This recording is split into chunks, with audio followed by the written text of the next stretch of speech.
Hello. Today, Hi, Daniel. how are you? Good.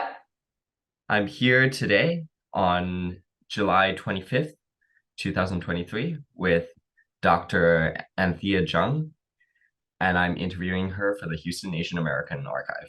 So, just to start off, could you tell us where and when you were born? Well, I was born in a city called Xiangshui in China. Precisely, it is in the north part of Yangtze River, so on the east coast part of China. Wow. Did you like growing up in the area a lot? What sticks out to you from your childhood? Well, yes, I had a very fond memory of my childhood. I was the only child of my parents in the first 11 years.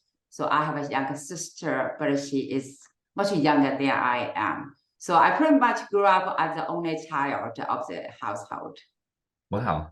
Do you have any other siblings besides your younger sister? No, just two of us. Wow, the only child mentality. I'm also an only child, so Yes. I can definitely understand. Like, it has a very different feeling. Yes, and also later in China, one because of one child policy, most families only have one child. But I was born in early 1970s. So Hmm. in my generation, being the only child was very unusual. So I have to say, it definitely has a very significant impact on my childhood. I got all the love, all the attention from my parents, which That's I'm great. very grateful to. Yes. Yeah, that's fantastic. Did both your parents work at that time? Yes. And also very interesting, both of my parents were accountants. Wow. And more than that, I have like two aunts, three uncles. No, yes, three aunts, two uncles. They are all either like math teachers or accountants. The Mhm. same thing for my grandparents, is a math teacher or accountant. I think this kind of family background really has very significant impact on me. Means that I'm Yeah. very good. I'm very sensitive to numbers. Yeah. No, that's so fascinating. I think maybe like when we talk a little more about career stuff, I'm going to have to circle back on that because Sure. wow, that's yeah, I don't know. Of course, you took a more strategic management approach, but I guess we'll get to that. Yes. How would you describe the neighborhood that you grew up in? It's quite a normal kind of middle class neighborhood, which very typical in a medium sized city in China. So most families, they are like both parents worked. Typically, dad was the primary, a breadwinner of the family, and the moms, they did some work, but they took care of the family. And other than my family, I was the only child for a while to my parents. Typically, in our neighborhood, most families had multiple children. So even though I was only child, but I belonged to the bigger community. I have kids in my age with whom I played with. So it's very typical. Nothing unusual. Yeah. Yeah, that's great. So if we move a little from early life into college, I believe you started off with a Bachelor of Arts in Economics. Yes. What can you say about the experience and how you liked it? Well, I went to Nanjing University in 1988. So Nanjing University was and still is one of the best universities in China. So Wow. it's very interesting. Even though my degree was in economics, my major actually was in management. Simply Wow. because at that time, management did not, have its own degree. All Mhm. the students majored in management received a degree in economics. So, but I have like kind of took classes in both management, and economics. In addition to that, I took a lot of math classes and statistics classes. So we, of course, that was a long time ago. When I look back, I say I'm still very grateful to the solid academic foundation I received in Nanjing University. Right. And then would the same apply to, I know you stayed there for your Master of Arts in Yes, Economics. Would that also yes, be more management side? yes, more management side. indeed. Yeah, indeed, kind of is the direct track. Because I was one of the best students in my major, so I was able to get into a master program without taking an entry test. Oh, So wow. yes, so quite a continuity, it's the same school, from bachelor program to the master program, and I had a great time with it. Congratulations. Wow. I would not be able to say for myself that I was as stellar as you were, but Thank you. I did something where like I went to Rice for undergrad and I'm about to do my master's of accounting and they didn't Oh, require a okay. test. Welcome. I guess I'm going to see you in a lot in the Jones School building. Yeah, exactly. I'm Yeah. excited for it. Mhm. And then the list goes on. You do a Master of Philosophy in Business Administration as well. Would you Yes. say that's essentially equivalent to what would be considered an MBA now? No, it's very different. MBA programs in all schools, at least in the United States, in China, are very practice oriented. The purpose of MBA program is to train students to be manager executives in the corporate world, or Mhm. like today a lot of students to do entrepreneurship. But master of program that I took, I had actually two master degrees. One is MA in economics. Another one is Master of Philosophy in International Business, which I had when I was a student in City University of Hong Kong. Both programs were more academically oriented. So I would say that the purposes of those programs are very different from the general purpose of an MBA program. Right. So that Yes. definitely gave you a much different perspective because, of course, you've tried a lot of things, but it seems you've been more geared towards research and like creating the best insights from a big picture view rather than being, Yes. in the practice. Yes. And you put another way, like maybe it's a very simplified way to say it. Like an MBA program probably focus more on like a broad picture. Students take like management classes, finance, accounting, marketing, operation classes. But for the research degrees, students are more focused on specific topics. For example, for my MA degree, my thesis was about the union, right? What is the role of union in terms of protecting workers' benefits, in terms of providing better work-life balance, in terms of providing higher salary, etc. Then when I was a Master of Philosophy student in City University of Hong Kong, my thesis was about, the international joint ventures between Japanese companies and Chinese companies in China. So it's very specific topics that I was interested in. Right. That makes sense. And then after that, you went on, of course, as we discussed, to USC for your PhD in business administration. Yes. And I remember you mentioned some things that you liked about LA. What would you say were your favorite things about studying in Los Angeles? Well, I would say that my favorite part actually was USC. Mm. When I went to USC, it was an eye-opening experience. Wow, now finally I get it, what academic research in management was like, Yeah. so I'm very grateful to professors there. I was very grateful to the academic training I had in Marshall School of Business in USC. I have to say, being a student, I was not able to explore like Los Angeles or Southern California as much as I would like to. I probably just spent too much time, studying in my office, in the library. Yes. I should have done more like fun things in Southern California, but unfortunately I did not do that. Yeah, right. Yes. I'm hoping to try to explore more, but right now I'm in the situation of I get back 9 to 5, and then my 5 to 9, I actually do music. So I just Oh, like, write music for the 5 to 9, and then that's it. so you get it, right? It's like, for everybody, time and money are limited. So you just Mm, have to choose your priority. right, definitely.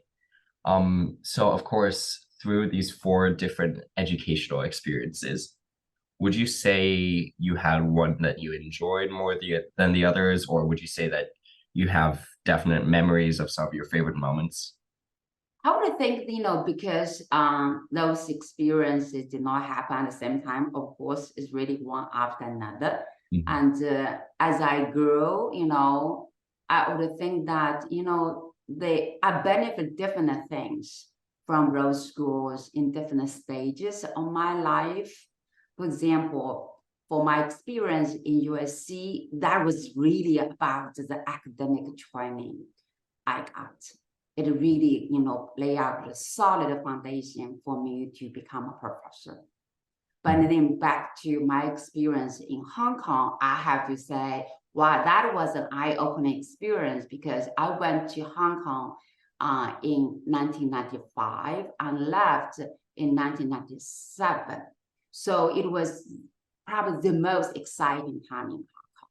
And Hong Kong at that time is always the international city. But at that time, the difference between Hong Kong and most cities in mainland China was just huge. So for me, my time in Hong Kong was really eye-opening. It really opened doors for me to see, wow, this is what the outside world looks like. Right. But back in Nanjing, I was much younger. It was more like a layout foundations, develop my personality, Mhm. kind of explore my interests. Yeah. It's like first time to leave my parents, leave my hometown, to Mhm. live by myself. So it's really at different stage of my life. My experience was different. But what I cared about, what I received was very different. Right. Was Nanjing University far enough that it was kind of hard for your parents to visit you? Or Indeed, today, if we look at a map, if we look at because the high-speed train now is so well developed in China, highway system is so well developed in China. Indeed, it's so convenient from my hometown to Nanjing these days, just Mhm. a few hours. But back then, the high-speed train was not there. The highway was not there. Yeah. And also, like, I was young, like, it really felt much, far away from my hometown. But Yeah. in geography speaking, it's not. Because actually Nanjing and my hometown actually in the same province of Mhm. Jiangsu. Yeah, Okay. yes. Yeah. That makes sense. I definitely agree because so of course I went to school in Houston and my parents are on the East Coast and occasionally they visit me, but still I agree that like undergrad and those early years are Mhm. so important for discovery of personality, discovery of Yes, self, knowing what yes, you want to do. Because yes, finally it's like you make your own decisions and all of a sudden it's like it's difficult to start making out those decisions, I think, but yes, it's a lot of fun. absolutely, absolutely.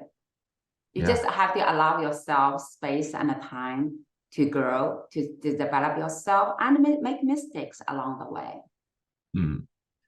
Speaking of those career decisions especially, Yes. um could you tell us a little bit about your career trajectory in between your degrees and after, and whether it was like more of a like I want this thing, I want the other, I'm not sure, or was it more like you kind of decided what you wanted and stuck to it? That's a very interesting question. I have to say, I would like to say that, when I look back, well, it's always I moved like from one school to another school. Indeed, I did not explore that. Hey, maybe I take a gap year, you know, Mhm. to decide what I want to do, or maybe after I received my bachelor degree or one master degrees, I went out to work in corporation. No, I did not do that. I think one thing is that his environment I grew up was very different. For example, the environment of my children, I have two children, right? They are growing up.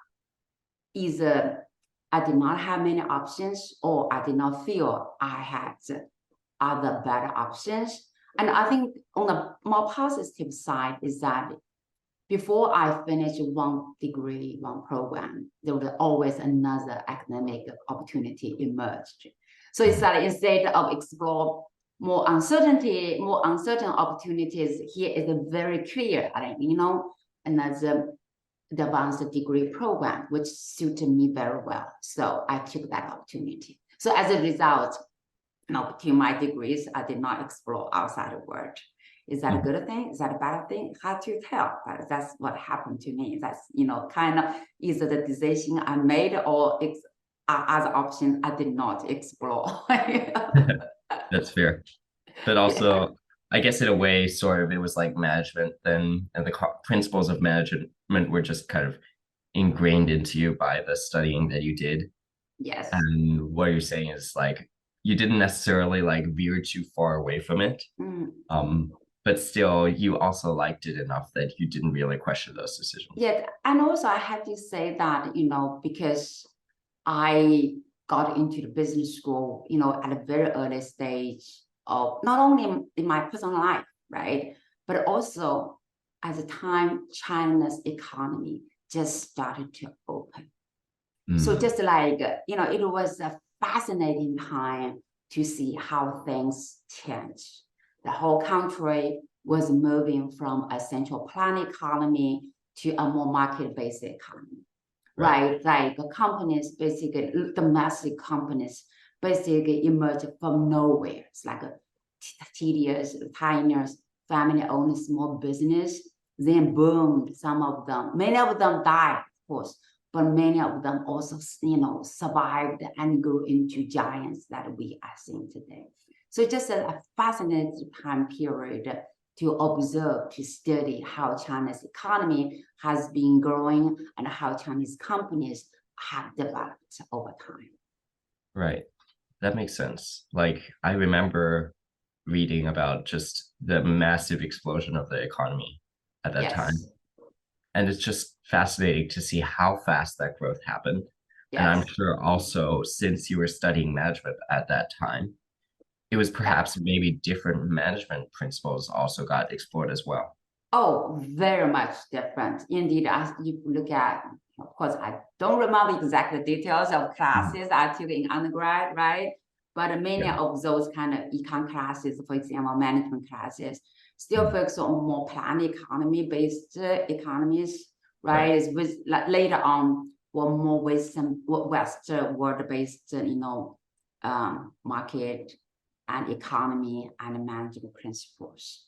So definitely, for people in my age, we have experienced a lot of changes, especially in China and also global wide. I'm just glad to be part of, scholars who can observe, who can study, what have changed and what factors have made those changes possible. That makes sense. Yeah. So, I guess something that really comes to mind is, of course, there's been a lot of evolution since where you started with your first management economics degree in 1992 Yeah, and where we are now today. yeah. And of course, you have a very, very clear view with the research you've done on the sort of management principles and strategic management ideas that are floating around in China now. Yes. And I'm wondering, what are your thoughts on sort of the management differences between Eastern and Western companies, and also how those interact perhaps with cultural principles as well? Yeah, what you mentioned, the culture, I would think that the two important angles to look at the differences between East world and West world. First of all, let's say one step back. I think in addition to the differences we are going to talk about it, there's a lot of common things. Like human beings are human beings, Of course. right? They need incentives to work hard, right? They need to be treated well, right? So no matter where the company or people are, they are human beings, right? And companies are companies. They need to make profit to survive. Otherwise, how can they survive, right? So Yeah. I think there's a lot of common things that we need to be aware. Then let's move on to the differences. As you mentioned, it's a cultural issue. Certainly, there are cultural differences between the East world and the West world. But even that, I think it will be too simplified if you just say what is the West view, what is East view. If we look at, for example, if I grew up in China, if we look at China, right, there's significant regional differences between different parts of China. So it's really hard to say, what is a general view of Chinese type of management, Chinese type of culture.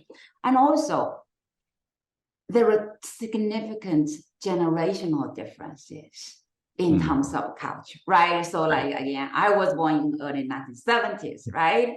The culture, like I inherited, I developed into my childhood was very different from the younger generations in China, right? The same thing for the Western world. So I think like, in other than the general differences in terms of culture, we have to be aware, the generational differences. We have to be aware of the regional differences within a country, right? In addition to a cultural difference, another part is really we call it institutional differences, right? For example, like the U.S., of course, the government still plays a very important role in terms of regulations, in terms of set up the rules of games, but it pretty much is market-based economy. Corporations, you identify opportunities, right? As long as you obey the law, right? It pretty much have a lot of discretions to do your business. But in China, even though it has been moving from a more central planned economy to a market economy, but it has always been a mix. Government definitely plays a much more visible role in terms of resource allocation, in terms of setting high rules and change the rules. So because of the institutional differences, companies do have different behaviors, they do have their different priorities. Right. Yes. And I'm sure like in that transition away from planned, perhaps that kind of reduced the role of the government a lot in terms of its visibility as far as economic factors were concerned. Well, not necessarily reducing the government role. I think just like the role changed over time. For example, in early years, like governments or more precisely state-owned enterprises, they were more directly involved in every segment of the economy, from more, very strategically important economy, a strategically important industry, to like everyday kind of making shoes, providing food, and these kind of industries. But today, government still plays a very important role, but like state-owned enterprises are mainly in the strategically important economy, and the government really focuses on like setting up rules, right? But private companies or non-state-owned companies are more involved, more visible in non-strategic industries. So I still think even in China today, government plays a very important role. Just by in what way government plays a role change over time. Right. So I know your family was extremely very integrated with the whole like accounting scheme as well. Like you had accountants in your parents, you had accountants in like relatives that weren't in your immediate family. And I'm wondering, how do you feel like they weathered the impact of the change from a planned economy to more market-based? And I guess just how they went through the experience. For them, if we're speaking for my parents' experience, because both of them worked for the, kind of, now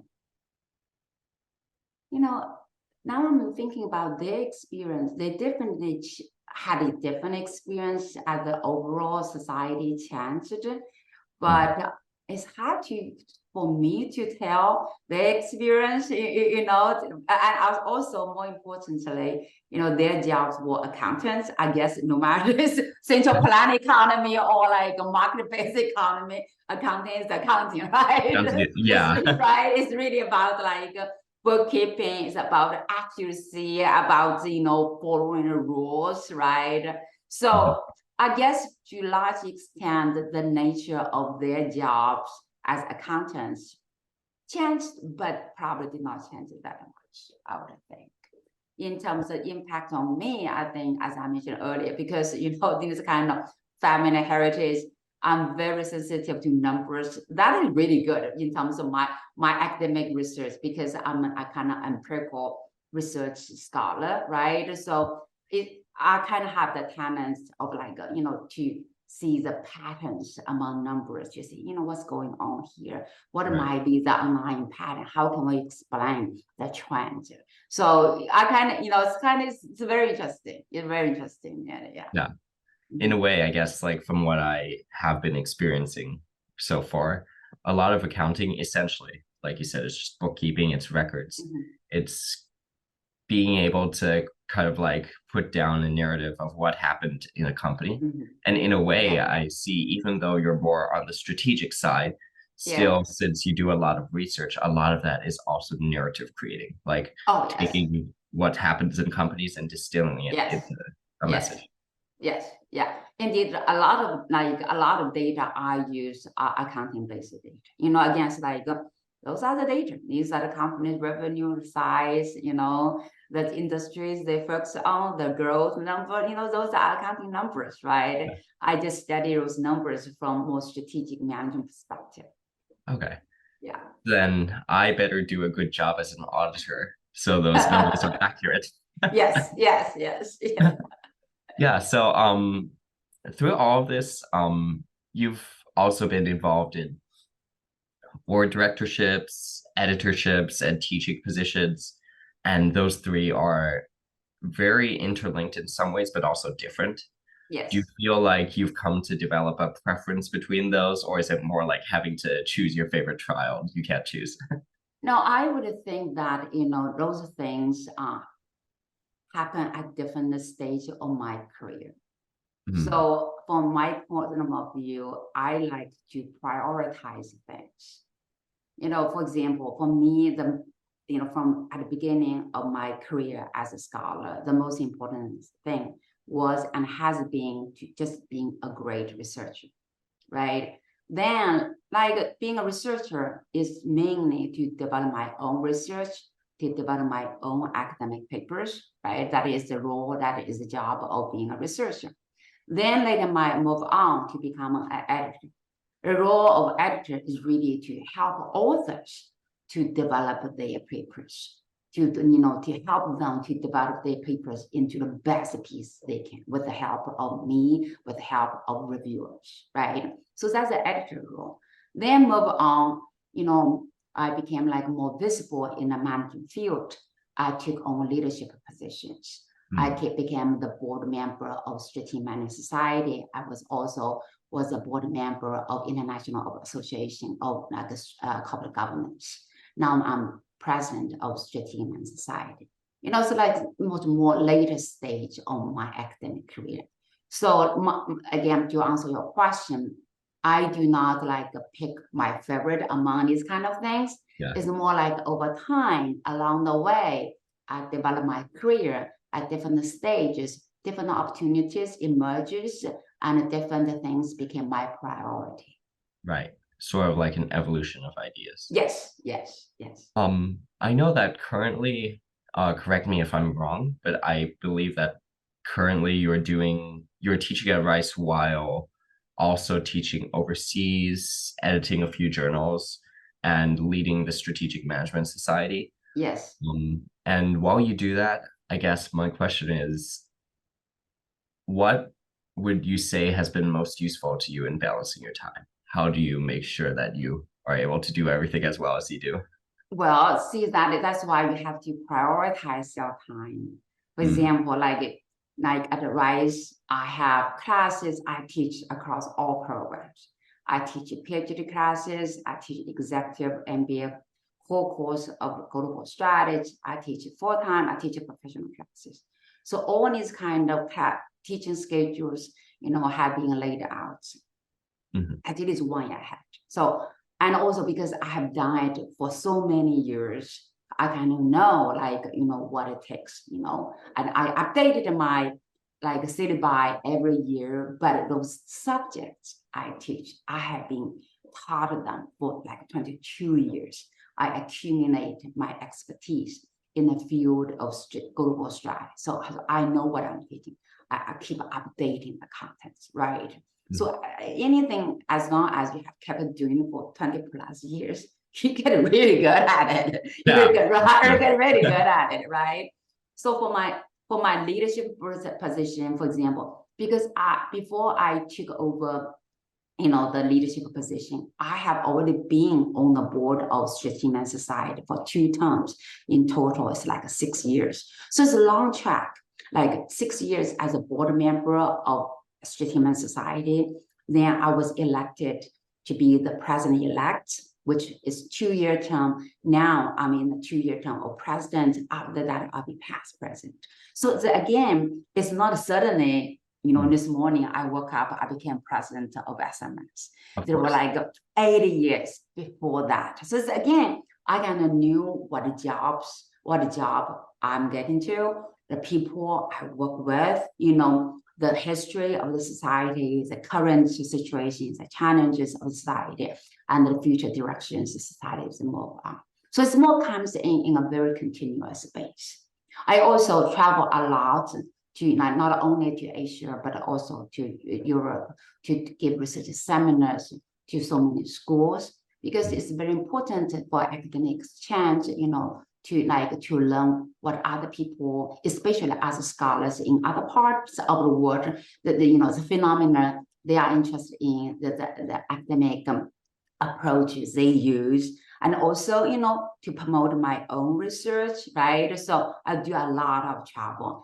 And in terms of teaching, I can teach like a PhD seminar in Tsinghua University in China, because from my point of view, it's really my duty not only to develop my own doctoral students, but also to help students in other parts of the world to develop their potential. Again, take an evolutionary approach.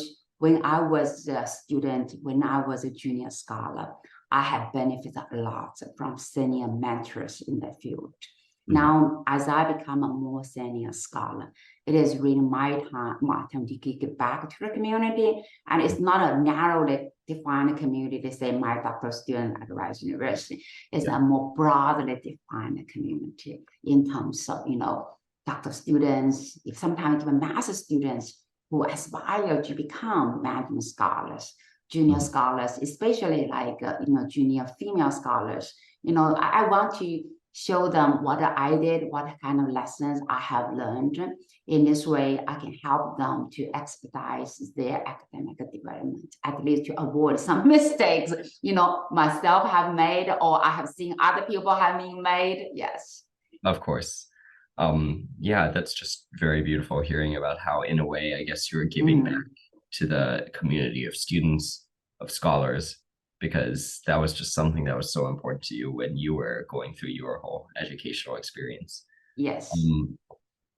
As a teacher, how difficult or easy would you say it is to attract students to pursue academics these days? Well, I would think that, actually from speaking from our department experience, attracting doctoral students has been difficult to attract Damascus students. I guess, from more positive perspective, it's because the labor market in the United States has been so strong. We have to be aware that, pursuing a PhD degree is a long-term commitment. Typically, like for most business schools in the United States, it's 5 years, commitment. Schools make a commitment, they say, we provide 5 years scholarships to most students. But meanwhile, students, you also make a commitment of 5 years of your young, beautiful lives, right? And it's many of students actually stay for 6 years. Just think about in your late 20s, early 30s, right? That's really, the beautiful time of your life. Committing, it's not easy to convince young people to commit 5 to 6 years, right? Especially when they have, many great job opportunities in hand. So I think that is part. But meanwhile, we still see, people, they get out of the bachelor, master, programs. They worked, say, oh, I like what I'm working, I continue, or I move on to other career, or I move on to fund my own companies. But many of them say, maybe I'm more interested in academic career. They come back, right? So from my point of view, I do not necessarily think that one career path is better than the other. I don't think everyone need to have a PhD degree. I really don't think so. I really think it's important for young people to try different things to make informed decisions. Right. Yes. Yeah. Sometimes I guess the business market, I agree, the jobs have been strong. Right. And in a way, sometimes maybe you could look at like if you see an inverted yield curve, then maybe that means the PhD price is going to go up because it's like people are like, oh, this is happening. So time to go to school again. So it's a choice. It's a choice. Yeah, definitely. So as this economy continues to grow and of course occasionally pull back but keep growing, um, how do you see or what do you hope for the future of Asian businesses in Houston and also across the United States? Well, I would say that, the place I have been, like Los Angeles, it always has a large, like Asian or Chinese population, right? Great restaurants, supermarkets. And the same thing in Houston. There's just like a huge Asian population. And not only just from one country, from multiple countries, like, or inherently like, ethnic backgrounds in Asia. So I think on one hand is that it's just great, right? Well, if we, like, for example, go to the Bay Area, we'll see, wow, this vibrant community and a lot of job opportunities, a lot of business opportunities. So I think we are fortunate to live in places like Los Angeles, like Houston, where there are large and vibrant like Asian communities. So which is very positive. And I also see these companies like, are not only just active in Asian communities, they have become very, very mainstream, right? For example, like the Westlake Chemical Company, they're just a major player, right? Employer in the chemical industry in the Greater Houston, not only in Greater Houston area, but also in the whole United States. So that's so encouraging to see like a company like that become very mainstream, become a very important player, in developing economies. That makes sense. Yeah, I know because something I've also been noticing is more and more trends in media and entertainment towards more visibility of AAPI individuals. Yes. And something that I personally believe is that a lot of big socioeconomic changes can be precipitated by the media as a real important tool. Because of course you look at the media and it's not necessarily a hard power kind of tool. It doesn't govern regulations or laws, but I feel like it trickles down to public sentiment and that can create the change.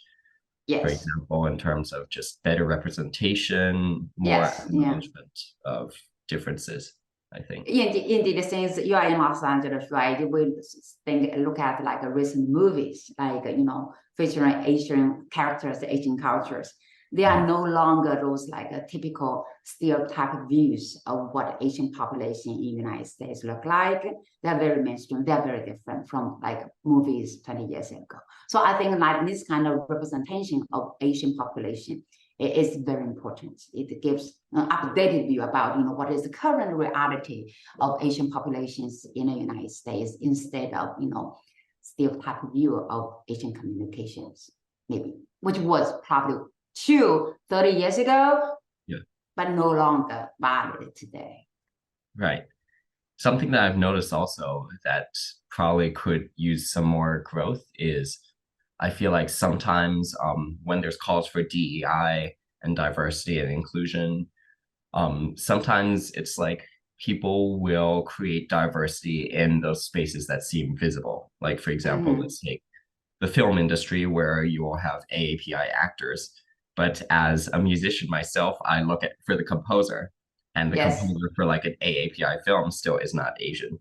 And just different things like that, where I'm sure it carries over to the corporate world, where sometimes there are hires that are more visible and kind of promote that DEI. But when you look at the inner layers of the organization, that diversity is not present. And I'm wondering, do you anticipate that this is going to linger for a really long time? This idea of not exactly a glass ceiling, but sort of the hidden layers not being as diverse? No, I think it's certainly is changing. Is that changing fast enough as we hope so, as we like to? Probably not, but certainly it is changing. I think, have the number, kind of having a bigger number is very important. I think when you see one Asian in the room, one Asian in the boardroom, one Asian in the executive suite, or similarly for one like any other minority background or one woman in a room, people say, oh, wow, he or she looks different, right? But as you see more people from different backgrounds, it itself normalizes the same phenomenon. People no longer say, oh, here's a woman, or here's an Asian, or here's a Latin American. People say, okay, those are kind of people, right? I think, just in the number itself helps to normalize the phenomenon. It is very important. That's why I think not only just for Asian population, for any minority population, both, like a gender minority as well. We just needed to, work hard, kind of earn our space, voice our voice, express our opinions. Exactly. Yes. Makes sense. And of course, as I'm sure, like through your work at the Strategic Management Society, for example, would you feel that you've had the opportunity to discuss these issues that much, or what avenues have you Oh, had? yes. We not only discuss those issues, we actually take concrete approaches to promote diversity because, I would say is, talking about it is better than not mentioned at all. But Of course. over time, talking about it is not sufficient anymore. So, for example, when we for example, we are in the process of nominating candidates for the board of director of Strategic Management Society. One way is that just imagine if you have four names all sharing the same demographic attributes, you can only choose from the group of four who share the same demographic attributes. So it's important to build a pipeline, right? That's why we're very proactive. We were very proactive to identify female candidates. We identify scholars, not only just from U.S. schools and from European schools. We also want to identify candidates from schools that are less represented in the candidate pool. For example, schools in Asia, schools in Oceania, right? So I think it's very important to identify candidates to improve, to enrich, to diversify the pipeline. If we wait only till the last stage of vote, then people or members who do the vote look at the ballots, say that, whoever I choose, I don't really have many choices, right? So we really take a very concrete, proactive approach to develop, identify talents from different sources. That's great. Yeah. I noticed, at least for my own education and during the period that I've been alive, there's sort of been a paradigm shift as far as diversity and its impact has been concerned. I believe maybe like 15 years ago when I was growing up, people would describe diversity as something like a necessary evil that was necessary for ethics, but in terms of practical impact, would not really help a business. But now I think there's been a shift as there's been more research that shows that yes, it's ethically right to have more diversity, and it also benefits the business as well. Yeah, absolutely. Especially if we think from business perspective, right? Again, let's think about who are your customers, right? Since there's a large Asian population, in this country, in Greater Houston, in Texas, in California, those are your customers, right? If you have better understanding of what your customers want, that is business opportunities. And also look at you like me.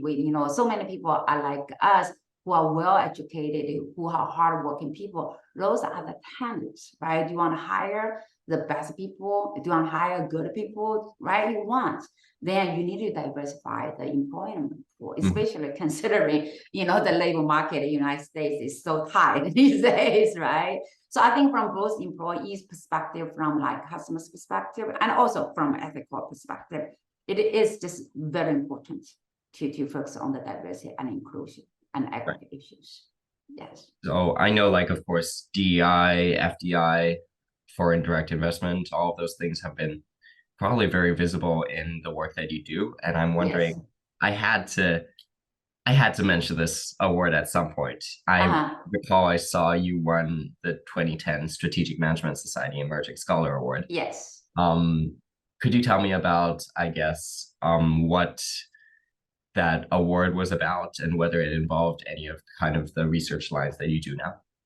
So that award, is kind of very important, very prestigious award in our field.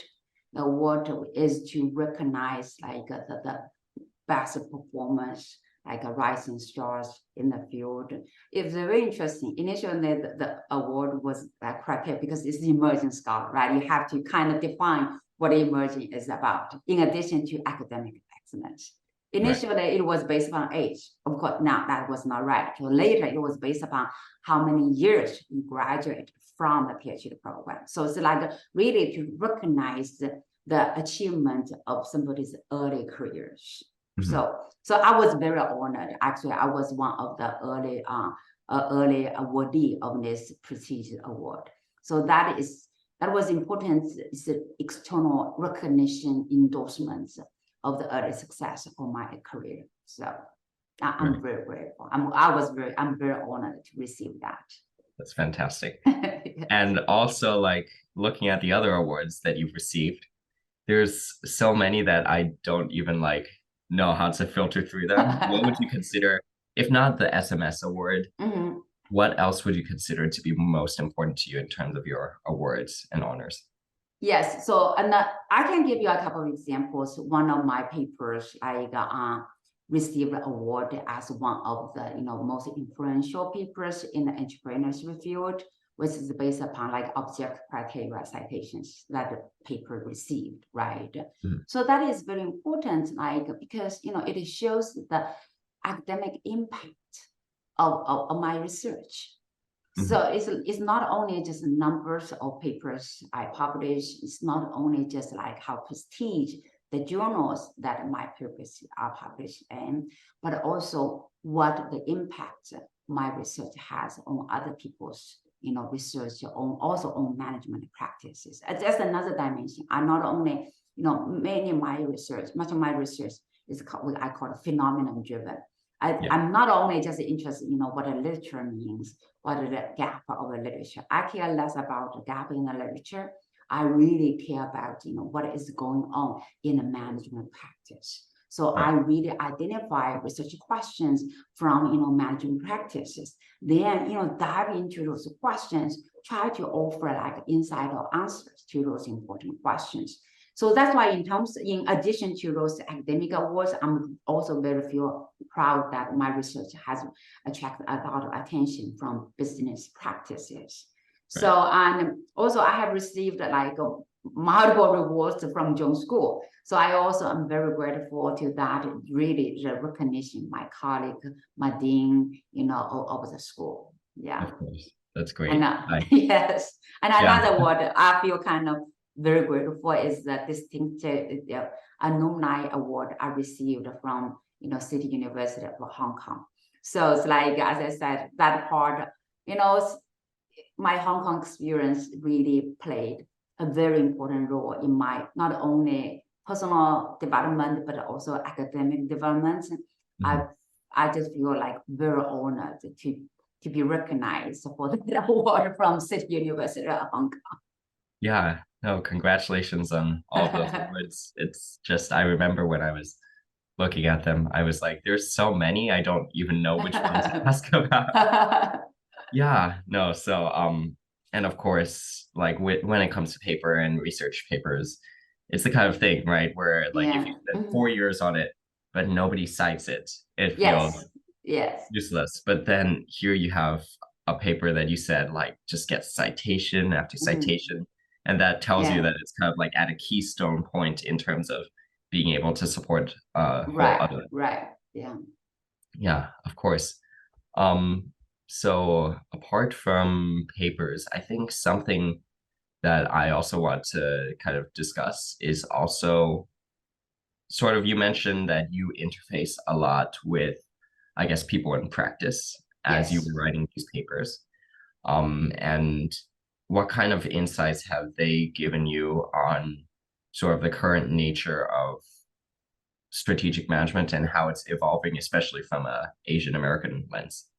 Well, I would say it's not necessarily like I guess because my research focus on strategic management in general, less about the cultural issues, less Okay. about individual, managerial behavior or individual employees' behavior. That's why I said that, there's culture still plays a role, I would say, but that is not exactly the focus of my research.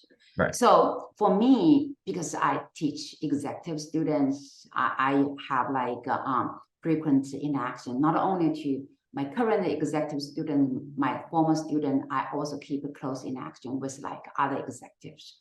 So this kind of communication, this kind of idea exchanges are very important to me on two ways. One is that, it really allows me to follow, how they think, what are their major concerns, how they make decisions, right?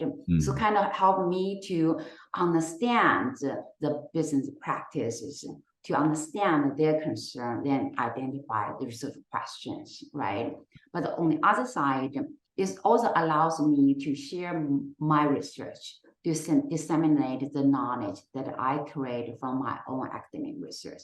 I always tell my doctoral students that, any findings I have from my own academic research, if I do not feel confident to talk about, to share those findings with my executive student, with my MBA student, or when I said because I don't teach undergrads, if I teach undergrad, I'll say that with my undergrad students, right? I would feel doubtful about the value of the research because it Okay. raises questions that what is the point? Is that even relevant? So in this kind of conversation, in this kind of interaction with the practitioners are very important for two ways. Mhm.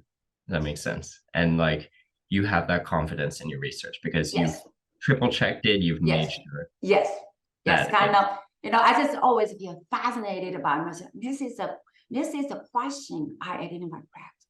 Here is my, answers. Here are my academic findings. But are those true? Are they relevant?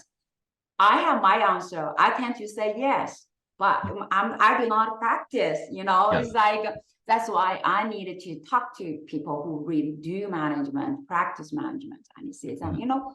here's a question, here's my answer. Doesn't make sense. Right. Yes. That makes sense. Mhm. I also noticed that I'm not sure whether this was, I believe this was from a research perspective that I saw you explored specifically underneath like international factor movements, I guess FDI in emerging Yes. markets, especially Mm. East Asia.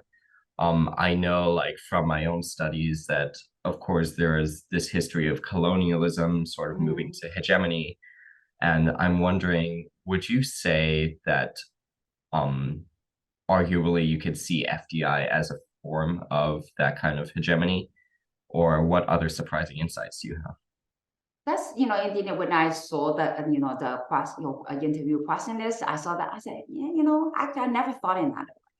have? I guess, yeah, so to your question, probably, well, I wouldn't say like historically there has never been. I guess probably because the background where I came from, again, like when I went to college in like 1988, China's economy started to boom, but foreign direct investments has played a significantly important role in help China to develop its economy, Mhm. to transfer technologies from West to outside the world to China. Of course, Right. it's not like they do it for social welfare. It's, Of it's course. not like they do it. They do it because they wanted to penetrate into the Chinese market. They do it because they want to make a profit, right? Yeah. They certainly have their own economic, probably also political interests.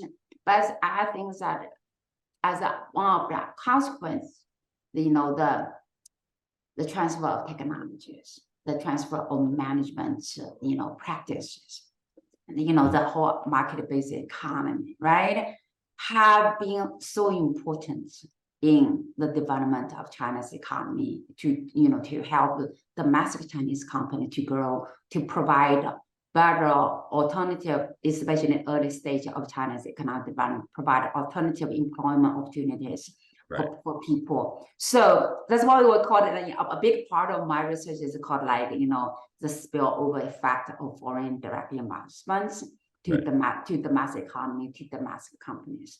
Meanwhile, by learning from foreign direct investment, by competing with the foreign companies, domestic companies also grow. But are there any negative consequences of foreign direct investment? Yes, I think especially if local people, local companies, they do not have strong ability or do not have strong incentive, or the government does not set up the right environment, right institutional framework to facilitate the mass learning from foreign direct investments, I would think that yes, well, probably, domestic companies, domestic people probably do not benefit as much as they could because they tend to stay always at the lower part of the value chain.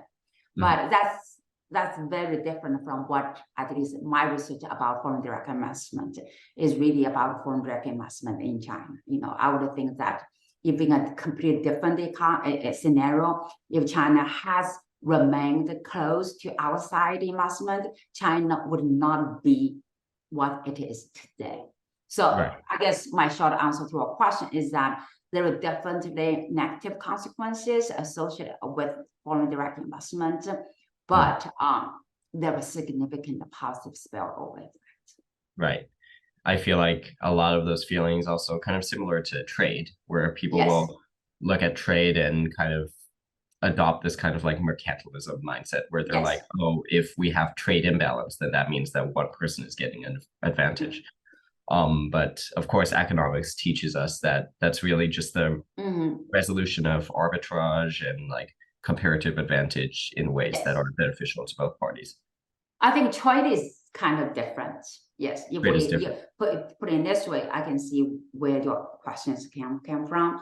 Trade is very different because trade, especially if the trade between foreign currencies to raw materials that a country has, I think if trade stops, money stops coming in, right? And also trade, think about who controls the trade, who monopolizes trade, who has touched, can keep their hands in a part of the money generated trade, probably is people with the power. So even though a country may generate a lot of money from trading raw materials they have, does not necessarily the majority of the population can benefit from the money from the trade. So I can definitely see that, right? One is that, it's not sustainable. Another part is that the wealth generated by international trade tends to be unevenly distributed within a country. But if it's foreign direct investment, especially if it's foreign direct investment in the manufacturing industries, the positive spillover effects tend to be much stronger and tend to be benefit to a larger part of the population. Because you need people to work for those foreign investor factories, right? It is not simply money transferring from one town to another. Literally, foreign invest companies set up factories in a country. They have to hire local people. They have to train local people, right? And as those local people learn from foreign investor companies, they can move on, to start their own companies. They can move on to work for other local companies, right? So the whole spillover effect happen through multiple mechanisms. One is that, the training and turnover of employees. That's a very important part. Another one is that as a foreign direct investment, especially in the manufacturing industry, they not only need to set up their own manufacturing facilities, they also needed to develop or bring their own suppliers. Those suppliers do not necessarily just supply those foreign invested companies. The suppliers also supply to any companies that want to pay for their product, for their service. Training, suppliers also plays a very important role in channeling the positive spillover effect from direct investment to the master companies. And also another effect is demonstration effect.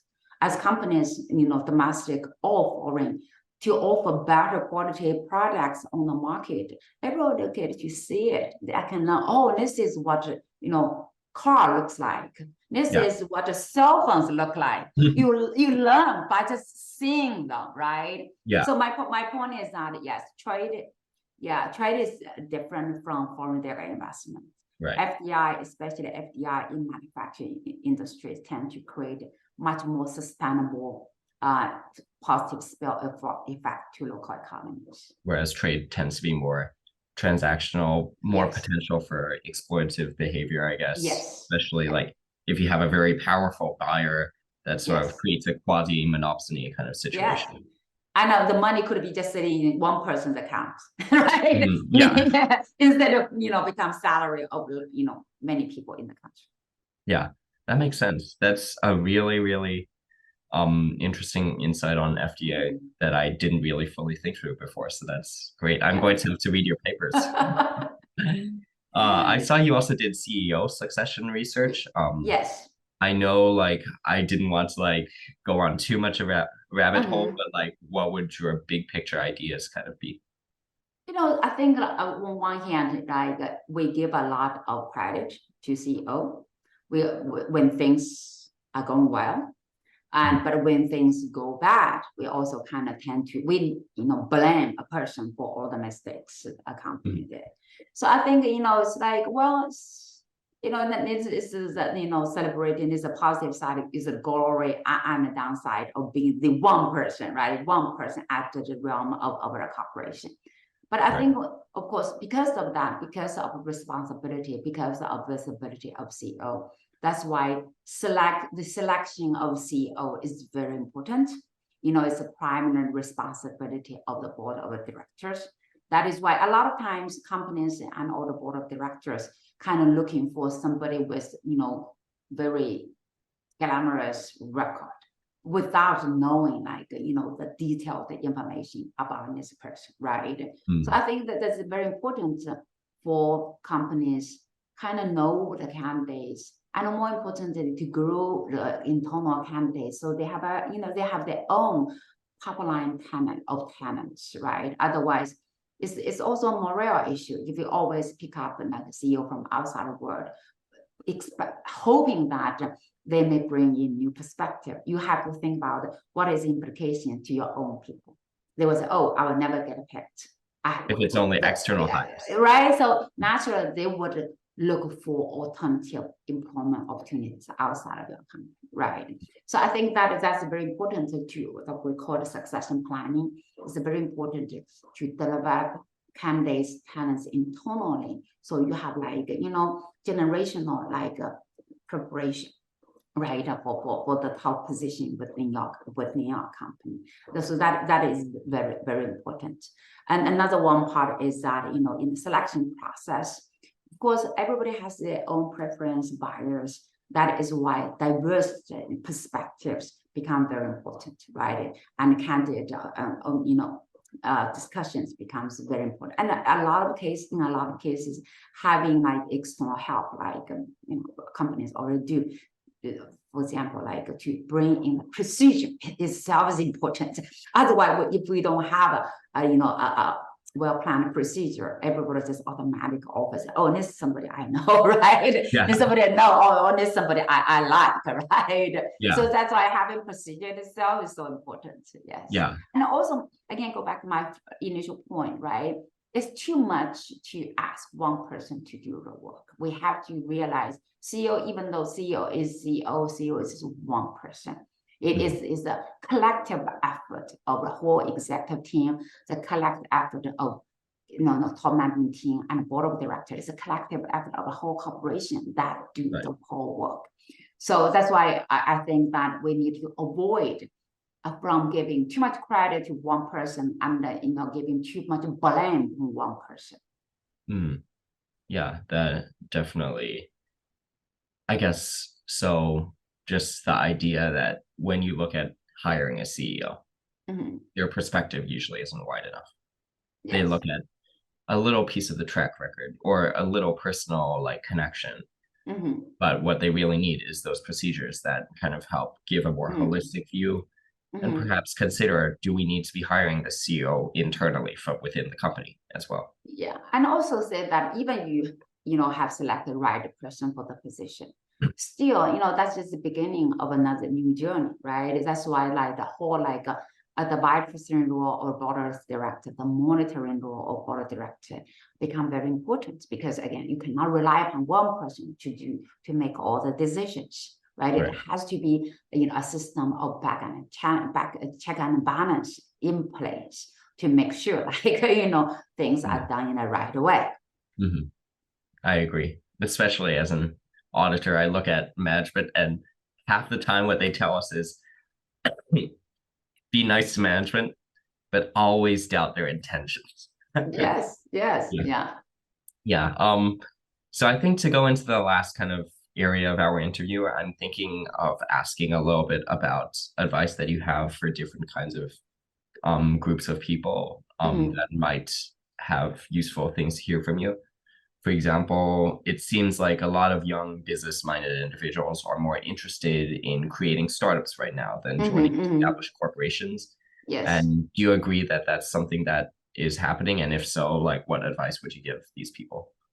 It is happening with certainty. Not only, of course, U.S. probably still remains that one of the most promising, active, country that encourage and support entrepreneurship, which is really great. So I think it's great. People, especially young people, are interested in entrepreneurship. But meanwhile, I think we also need to realize that just being interested in something is not enough. You have to think about what you can offer, right? What you can offer, right? See, that is why it's not only just my personal observation, but also like tons of research evidence shows that serial repeated entrepreneurs tend to be more successful. Why is that? Because they have done it, right? But of course, you can say I have to start from somewhere, sure, right? Yes. But I think the most important thing for young people is that, how to develop your expertise, right? You have to start from somewhere. It does not necessarily mean you have to start being like an entrepreneur, right? maybe it's not a bad idea to work for a corporation for a couple of years, to develop your skill now and also now I see the opportunity. Right? Yeah. I already have some financial resources, right? I have saved. I have already developed some, connections with people I have got to know through my employment opportunity. Now you probably then is in a better position to start a business. So I think that, again, we have to combine what we want to do and what we can do. Those two things. Exactly. Because I think definitely some people kind of look at the promise of being an entrepreneur. They see Jeff Bezos or maybe not necessarily, and Steve Jobs, and they see success and fame and Tesla. But we have to we have to realize that this is a survival bias, right? Of course, we have seen those very successful, tech entrepreneurs. Of course, they made great companies, they made great fortunes too. But along the way, a lot of people tried but did not succeed. Exactly. The success rate of entrepreneurship is quite low, especially for people who do not have much experience. So we just have to be aware of the survival bias. I can definitely understand that.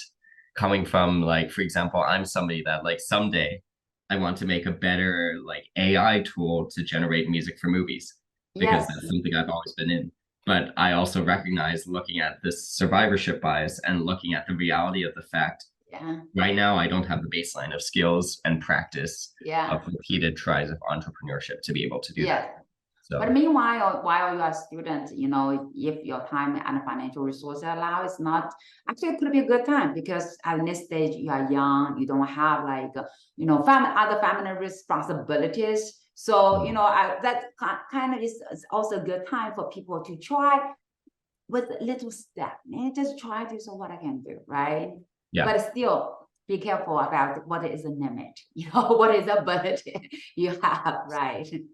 yeah. Another piece of advice I wanted to ask you for is what advice would you have for Asian female executives in the corporate world based on what you've seen recently? So I would think that, it goes to the digital identity issue, right? I remember one of your questions, like how I identify myself. Mhm. I would say that, my self-perceived identity, I am a strategic scholar. I'm a strategic manager scholar. That's who I am. Right. So am I a female? Yes. Am I Asian? Yes. That, as a matter of fact. But Mhm. are they important to some extent? Yes. But, professional wide, I think is the most important thing is that I am a strategy scholar. So I think a lot of times, like just kind of downplaying this kind of other dimension of identity probably is more helpful. Like just focus on your professional identity. That would be my suggestion. I'm not saying it's right or wrong. I'm just be my suggestion. Just focus on your professional identity. Do a great job. Voice your voice. Just start from there. Yeah. No, Yes. that's really inspiring Mhm. advice. Yeah. And I guess finally, would there be anything else that you'd like to share as far as advice goes or outlook for Asian American communities in Houston and across America? Well, I think that things are changing toward a very positive direction. Indeed, the fact that we're doing interview like this is already a great just step forward. I would like to see a lot more interviews like recorded later. Like again, as I mentioned earlier, number itself matters. As we have more successful people from different backgrounds in different careers in different industries, by itself it normalizes things. People are no longer say, oh, here's a woman. People no longer say, here's a Latin American, here's an Asian. Here Right. is a person who is capable. I think that is Yeah. yeah. I'm definitely looking forward to that positive change. I think Yes. all of us can. Yeah. Collectively, yes, we are making it happen. Definitely. Mhm. Well, thank you so much for taking the time to talk with us today. Thank you so much. Thank you, Daniel. Yeah, I look forward to seeing you on campus. I look forward to it too. Okay, great.